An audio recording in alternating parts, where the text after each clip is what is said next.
Bonjour, dans la vidéo précédente, nous avons vu que pendant ce mois de janvier, Neptune et Saturne parcourent la fin du signe des Poissons. D'un point de vue individuel, les Poissons, un signe de l'élément eau, véhiculent des émotions profondes, de la sensibilité, de l'empathie, de la compassion. D'où son affinité naturelle avec tout ce qui touche à l'humanitaire, au désir d'aider les autres dans leur souffrance. Toute planète transitant ce signe est teintée de ces caractéristiques et fonctionne sous ce mode davantage tourné vers le collectif, vers le don de soi. Les Poissons sont le 12e signe du zodiaque et d'un point de vue symbolique, ils ferment un cycle de vie. Ils représentent la fin de l'hiver où la nature est endormie, où a lieu la gestation de quelque chose qui va naître au printemps. Le parcours de Saturne à travers tout le zodiaque, depuis son entrée en Bélier en avril 1996, a matérialisé ce cycle de presque 30 ans qui se termine ce mois de janvier. Dès le 14 février, Saturne et Neptune se trouveront ensemble au début du Bélier. Petit à petit, elles vont se rapprocher de la conjonction exacte qui aura lieu le 20 février. Du point de vue énergétique, le changement sera radical. Quelque chose de nouveau va naître. Le Bélier, signe de feu, est davantage personnel et irradie de l'énergie enthousiaste, active, motivée, impulsive, courageuse, forte, volontaire, pionnière, conquérante. Et en moins positif, elle est aussi potentiellement agressive, voire violente.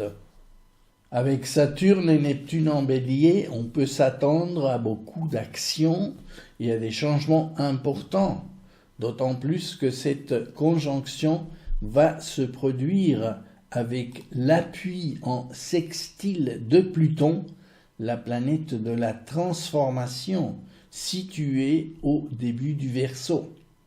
Du point de vue mondial, les deux planètes étaient déjà ensemble en Bélier pendant 3 mois, en gros de juin à août 2025, avec les changements amenés par la politique de Donald Trump sur toile de fond de la guerre en Ukraine menée par la Russie.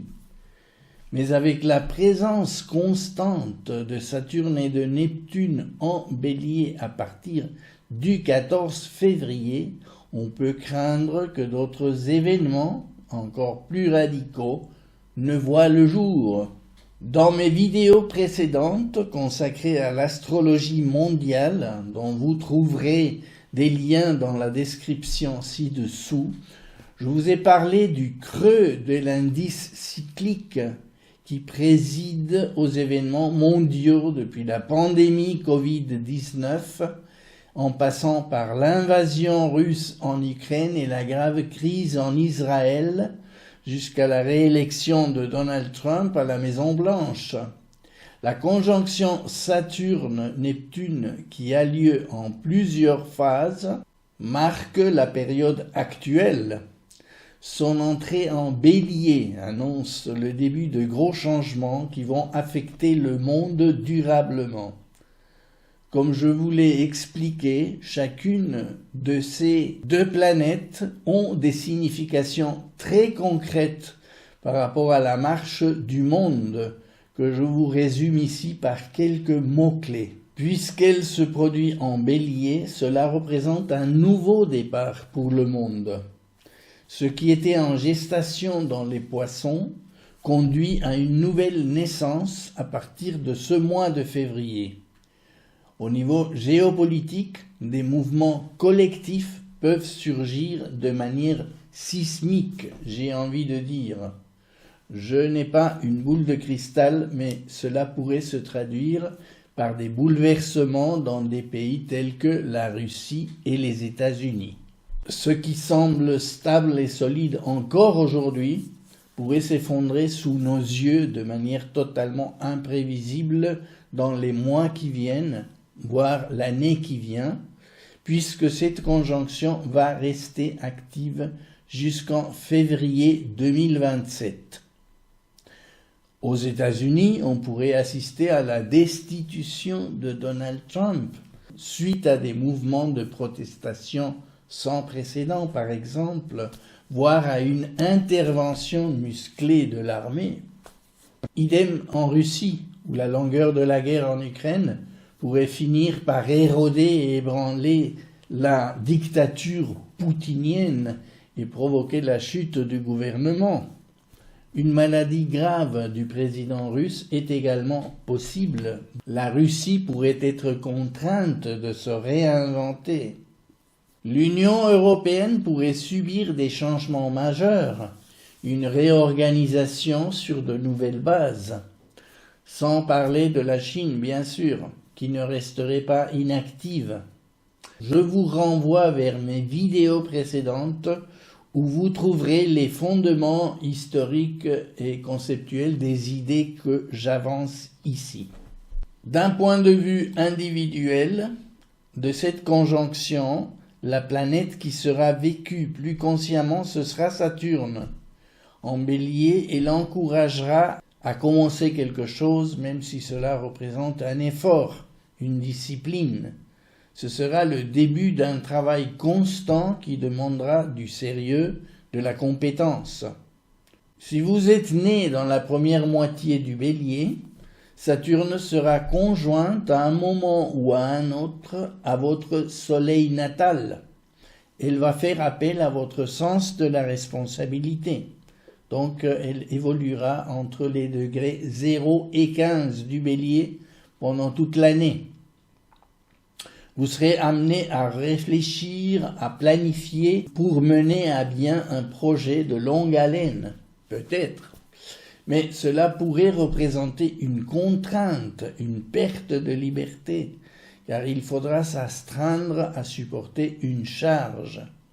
Cela vous demandera de la patience et probablement provoquera une maturation. Tout dépend de l'importance que peut avoir Saturne sur votre thème natal et de votre âge, bien sûr.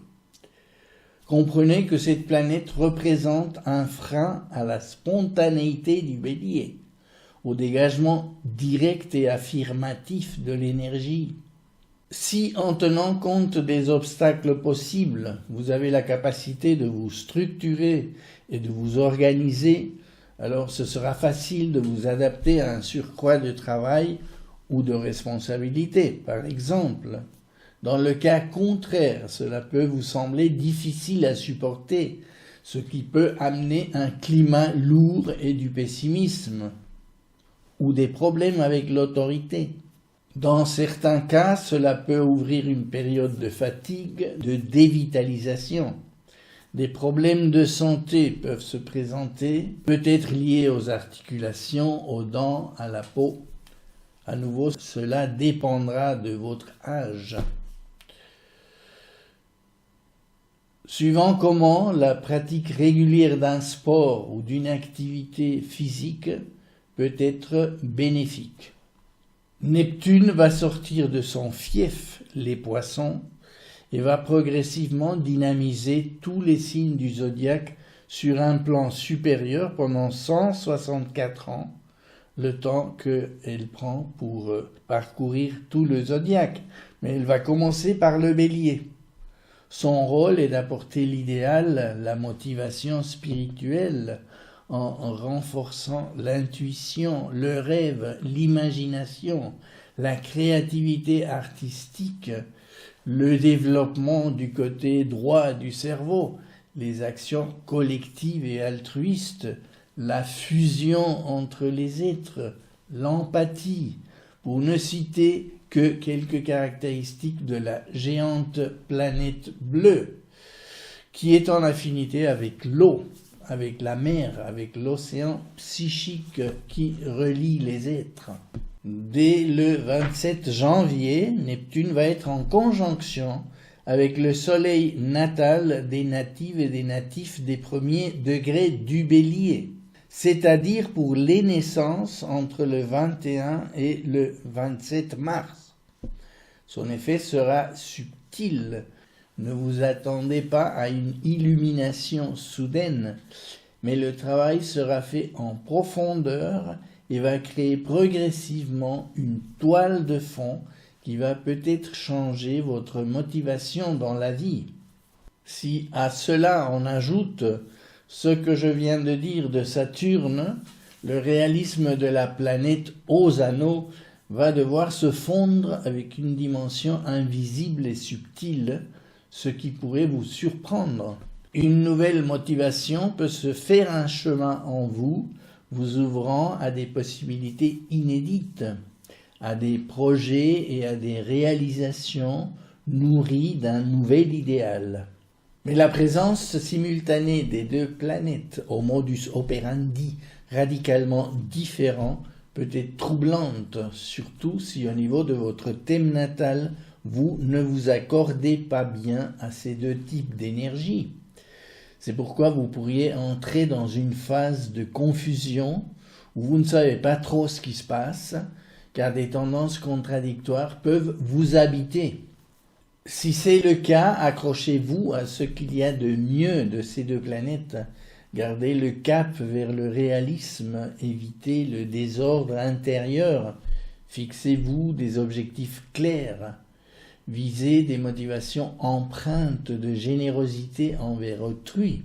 Soyez dans la confiance que l'univers est à vos côtés et surtout ne vous laissez pas tenter par des moyens artificiels de fuite de la réalité. Votre mission est sur Terre. Acceptez-le et contribuez par vos actions au bien commun. Via ces aspects harmoniques en bleu, la conjonction Saturne-Neptune sera en principe bénéfique pour la première moitié de ces autres signes de feu et d'air, le Lion et le Sagittaire, les Gémeaux et le Verseau. Les points positifs évoqués tout à l'heure pour le Bélier vous paraîtront à votre portée. Vous vous sentirez par exemple capable d'assumer une nouvelle charge, mais aussi de vous organiser plus efficacement en étant réaliste au niveau de vos forces et en tenant compte de vos limites. Neptune vous suggérera petit à petit une nouvelle vérité intérieure. Vous aurez l'impression de naviguer dans la vie avec plus de confiance et que des forces invisibles vous soutiennent. Pour le début de la Balance, mais aussi du Capricorne et du Cancer, ces énergies apparaîtront aussi, mais avec le risque qu'il y ait des circonstances extérieures ou des gens qui vous mettent trop de pression. D'une autre part, le poids de Saturne peut devenir écrasant via un excès de charge ou d'obligation. Vous devrez lutter contre l'envie de tout laisser tomber, contre le pessimisme qui peut s'installer. Neptune peut vous amener à une fuite en avant, à subir par exemple l'influence de gens qui prétendront avoir toutes les solutions à vos problèmes et qui pourraient vous manipuler, vous arnaquer. Soyez donc vigilants, accrochez-vous aux valeurs sûres, gardez le cap. Comme je le disais avant, Pluton sera en sextile depuis les premiers degrés du Verseau. Cela ajoutera cette dimension de transformation positive, ce sentiment de puissance intérieure, en particulier pour le Bélier, dont le soleil natal sera directement sous la conjonction Saturne-Neptune. Pour tous les signes, je vous renvoie au premier volet de mes prévisions 2026 pour vous rappeler le climat créé par Pluton depuis cette position. Les deux autres planètes lentes, Uranus et Jupiter, resteront encore quelques mois sur leur position en fin Taureau et milieu du Cancer qu'elles occupaient en ce début d'année 2026. Je vous renvoie aussi à ma vidéo précédente pour voir comment elles interagissent avec votre signe de naissance. Dans ma prochaine vidéo, j'aborderai l'important passage du 26 avril d'Uranus en Gémeaux. Et dans la vidéo suivante, je vous parlerai de l'entrée fracassante de Jupiter en Lion, car Mars sera simultanément conjointe à Uranus le 30 juin. D'ores et déjà, je vous rends attentive et attentif au fait que dès le 30 juin, toutes les planètes lentes se positionneront au début de leur signe de transit respectif. Elles vont créer une onde de choc sur le zodiaque, déjà pour le monde, et en particulier pour les natives et natifs de début de signe. Et je ne manquerai pas de vous en parler le moment venu. Voilà, je termine ainsi cette vidéo. Je vous remercie de votre attention et vous dis à bientôt.